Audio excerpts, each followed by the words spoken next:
All systems go. Clear for liftoff.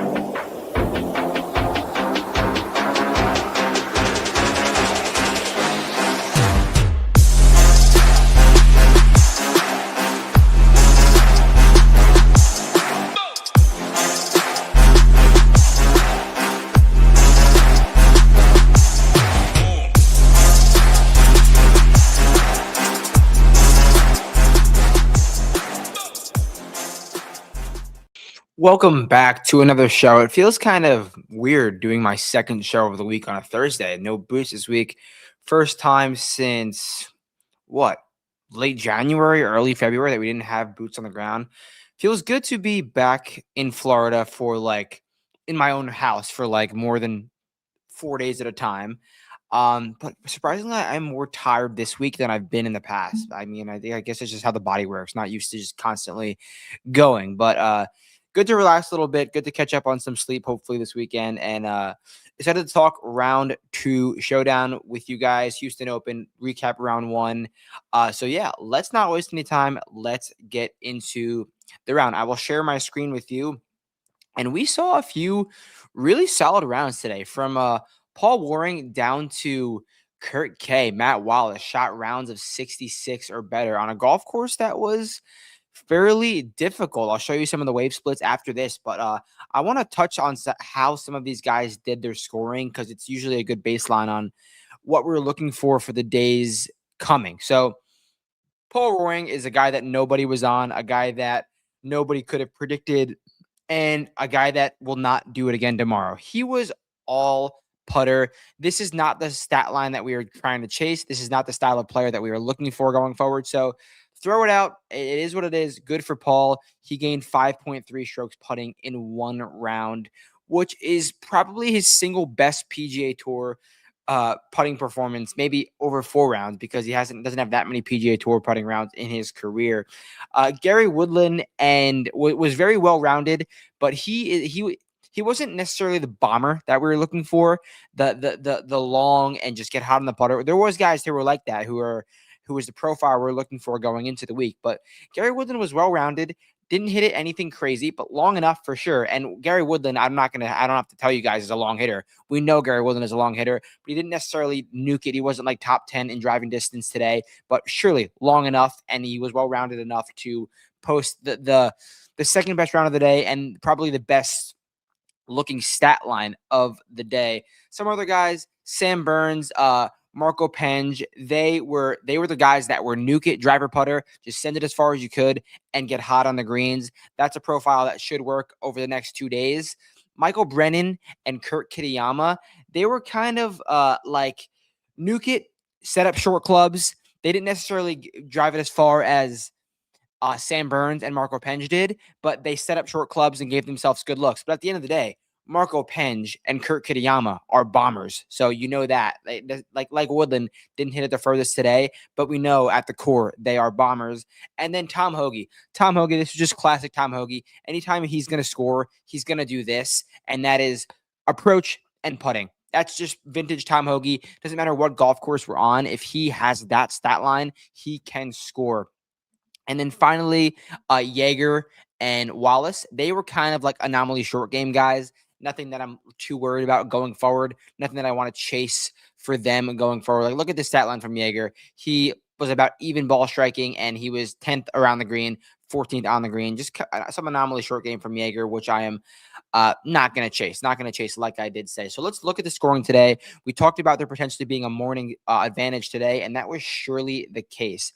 The morning played 1.25 strokes easier than the afternoon. That is an absolutely massive split for 1 round of golf. And I told you guys on Monday, but I wasn't sure how that was going to pan out coming from Monday to Thursday, but it did end up working out like that way. So if you played Showdown today, hopefully you stacked some AM guys and you got that advantage working in your favor. Let's look for tomorrow. Tomorrow, the weather, it doesn't look like there's going to be much of an advantage anywhere. So if we start to Friday and we go from 8 a.m. all the way to, say, 7 p.m. Texas time, it's 6 to, if anything, the PM looks a little bit easier. These gusts are from 13 to 17 all day long, and the wind is going to be sub 10 all all day long. It looks like it's a little bit more consistently windy in the morning. And in the afternoon, it really dies down. The golf course always tends to just play easier in the morning, no matter what. But I would say that we don't see this tomorrow. We don't see a -1, +2. I think this is a lot closer to neutral, what it's going to be. I'm going to say like -0.7, -0.7, something like that, or -1, -1, something in that range. I don't think there's much of a wave split. If people are trying to chase that AM from this morning, maybe stack some PM guys to get a little different. So I do not mind that at all. Let's move along, talk some contest selection. And there's a fun one in round 2 for tomorrow. That is his $100 single entry 15K long drive. And look at this payout structure. First place is 2,500, and usually I'm looking for 10th place to pay about 10%.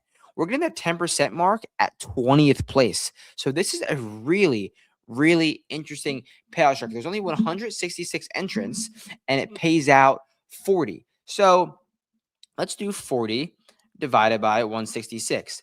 It pays out 24% of the field. This is one of the best payout structures I have actually ever seen, truthfully. And you can beat 165 other people. You truthfully can. So I do not mind this contest at all. I'm not sure if I'm going to play it because, as Tambo says, let your player pool, let your feel of how much you like the slate, how many players you like dictate what you're going to play. I don't necessarily know if I love tomorrow's slate, so I'm not sure what contest I'm going to be playing in, maybe even lower than $100, but this contest I had to just bring up because it is a beautiful payout structure. It pays out a lot of percentage-wise of the field, and I really do like this structure. So next thing I want to talk about before we get into the players, the stats we're looking for, I need to show you some tools on the site, shipitnation.com. If you sign up, look at that code ticking at the top, code BOOTS. I've been saying this for the last 3 weeks because Tambo told me I could say it for a little bit longer. You can get a free week. I have a feeling the Masters will be the end of this, but Tambo, if you're watching, tell me. I don't know if you're watching right now, but you could still go get a free week, use code BOOTS, and then look at the showdown projections. Use those showdown projections. Use this stone, which will be updated around 2 to 4. So this will be updated tonight. You know what the stone is. I'll show you what the stone is for full round. It is a massive file where it gives you everything from tee times to grades to pivots to high leverage to recent form to ownership to everything you could possibly ask for. It's your one-stop shop for all things player selection, and Ship It Nation is the only place where you can get it. So between the showdown projections, between the stone, and between my slate plan, showdown slate plan, which will be up. This is for me to fill out. Oh, it's already filled out. Not supposed to see that, guys. Not supposed to see that. Between all of that, you can what's that doing is allowing you to build a player pool. It's not giving you the answers. It's allowing you to narrow your player pool down from 50 to 20, from 20 to 10, from 5 to 10. It's allowing you to get on players, and then from there you select your contest. You use SaberSim if you want to. You build lineups, and you can get it all for free with code BOOTS. So help me help you. Let's pivot over. Talk some live stats, talk some players we are looking for. I am not in the right spot. Let me do it again. All right, here we go. Live model. No, I hit the wrong thing again. Where do we usually go? Is it live stats? I feel like Data Golf, we're in the right spot. I feel like Data Golf changes its site like every week, to be honest. But so here we are. This is the round 1 stats. Obviously, you see Paul Waring with an anomaly putting round. Players champion, Chad Ramey, anomaly putting round. But what are we looking for in round 2? Not very different to what we were looking for week long. I want guys who are long. I want guys who can pair a long plus distance driver with either a hot flat stick or some nice short irons. Because looking at the best rounds of the day today, we saw long drivers paired with either a hot putter or either some nice short irons. So going into the week, it was more just driver putter I was looking for, but we're seeing guys get it done with some irons, hitting some close. So I know the conditions are firm, but you could still get close with some irons. So I'm looking for step 1, A, and then step 2, A, 2B, have the putter, have the iron. So let's bring the screen back up, see if we could find some of these guys.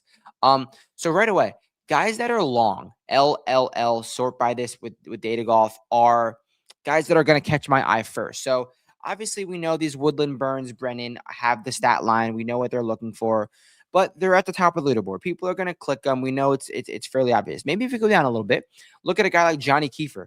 What does he have going for him that we could see potentially working tomorrow? So Chief Keef does not have the greatest stat line, if I'm being honest. So he gained 1.2 off the tee, lost -2 on approach, lost 1 on the greens. His best asset was short game, which you do need a short game here, but I don't want to rely on it to score. I would like to rely on it to get out of trouble. So I need something more from the approach, something more from the putter to probably land on Kiefer. So I'll probably be out on him here. Jackson Suber, he's inaccurate, but accuracy doesn't matter here. Should be some plus distance. And also, if you're not sure if a guy's long or not, what I would do is go to the PGA Tour website. And if you're liking a player, but you're not sure, click players, search them up, literally. So I'm going to search up Suber, Jackson Suber. Or you could use any data website. But PGA Tour is truthfully just easy to use. Driving, let's see where he ranks in terms of distance. So driving distance. Where are we? Driving distance, 124th, not the longest. So Jackson Suber, maybe not the guy that we were looking for. Let's go find some more golfers. This one is perfect. Adam Scott. So Adam Scott gained 2.4 strokes off the tee. Sorry, that's tee green. I knew I was looking at the wrong thing. Adam Scott, right here, he gained what? 0.75 strokes off the tee. Yeah, 0.75 strokes off the tee. Again, another 1.5 on approach and was barely green on the putting. So if he matches this up tomorrow, another 0.7 off the tee, another 1.5 on approach, and then he gets a nice putting round going, like this is why I like it better than Kiefer, because Kiefer lost a full stroke. Scott was about average. If he can just, we saw him have 2 great putting rounds at Riviera on Friday and Sunday. Why can't he do it again tomorrow? This -3 turns into a -6, a -5. Could be a really nice play going out. What is he going in the morning tomorrow? I don't remember. Let's find some more guys that kind of boost that. Keith Mitchell gained about a stroke off the tee and gained about half a stroke on the greens. Was not that bad on the approach. He was bad early and then he really rebounded. So I like Keith Mitchell to find it again tomorrow, to bounce back, to pick up on what he put down, because he started off really bad and then had some momentum to finish his round. And I like what he did, like on the greens. I like this stat line because this -0.1 on approach is not bad. That's average. He has room to grow. If it was -1.1, then I'd be like, all right, it could be a bad week with the irons. Let's find some more guys. Chris Gotterup up the top. Do you want to go to Chris Gotterup or do you want to go to Minwoo Lee? Chris Gotterup brings in a 1.1 driving round, solid, basically 0.8, 1 putting round, and he was -2, average on approach. He's got the putter that we're looking for. He's got the driver that we're looking for, and he has room to grow on approach without being bad. Another guy, where is Minwoo Lee? I do want to talk about Minwoo Lee. Minwoo Lee has a really solid profile as well. The irons scare me a little bit with Minwoo Lee, but he has what he's doing well. The putter has been so good for Minwoo Lee the last month. The driver we know is there. Obviously won here before. And this iron performance is not great, but Minwoo Lee, if you were to tell me Minwoo Lee loses 4 strokes with his irons this week, I would not be surprised. If he loses -0.6, that's 3.2 strokes. So there's some leeway there. We're on the, I guess, better side of that -4, which you probably could lose and would lose. So I don't think although it's not great, I don't think in Minwoo Lee standards, this is that bad with his irons, and he's got the putter. So people might go to Gotterup, so it might put me on Minwoo Lee instead. Mike Thorbjornsen, driving -0.2, but he was long. He probably missed a ton of fairways. Don't care here. +2 on approach. The iron play's coming back from my tee, and +0.5 on the greens. Great stat profile. I love it a lot. Let's find 1 or 2 more guys before I give you the one player that I am definitely on. So Jake Knapp, a nice profile here. He lost 0.7 strokes off the tee, probably because he missed a ton of fairways. Don't care. He's still long. And then he gained a full stroke on approach, gained almost a stroke putting. He is checking off both boxes that we were looking for outside of being long. So I love that profile from Jake Knapp.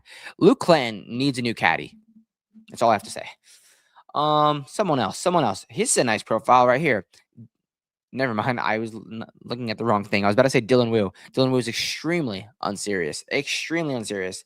Pearson Cootie, I don't hate it, but I don't love it. There's not that many options in his range. So in his range, so he might have to go to it. He's long enough. The putter and the iron play is not great. It's a little bit of a risky profile, but I don't love that many guys in his range. So I might end up clicking on him just because there's not that many golfers that I like over him or around him near. This one's solid. Trey Mullinax, probably a nice 6K play. He's gaining strokes on the greens. He's gaining strokes off the tee, but the iron play is left to be desired. In the 6K range, nothing's going to be perfect. So we're not going to find guys in the 6K range that are like, all right, check box, check box, check box. Right here, Trey Mullinax is checking 2 boxes, so I don't mind that at all. So that's time. It's time for the one golfer that I am on. A golfer that I actually bet this week outright, which I'll go through the outright card probably in tomorrow's show. But one guy that I am on tomorrow is a 6K golfer. So you can pair him with Minwoo. You can pair him with Goddard. Pontus Nyholm, the long-hitting Swede. Look at this scorecard, first of all pars, 1 birdie. I wonder what it feels like for you or I to have a scorecard like this. Like, wow, wouldn't you just kill to do something like this? But Pontus, look what he did today. He was just about average all around. He didn't putt up poorly. He was long enough. Driving distance, where is it? Driving distance, 24th, plenty long enough. And he gained almost a stroke on the greens. A stroke on approach, and was about even putting. So he's long. He's hitting his irons well, and he's not putting that bad at all. So Pontus Nyholm is the one golfer that I am on for tomorrow. He's going to be super low on in the 6K range, and you could pair him with basically anyone. So that does it. As always, the song of the day, Black Cloud by Era, new album. Check it out. Playlist is available. Hit me up for it. It's in Discord also. And I'll catch you guys tomorrow. Peace out. Let's ship it.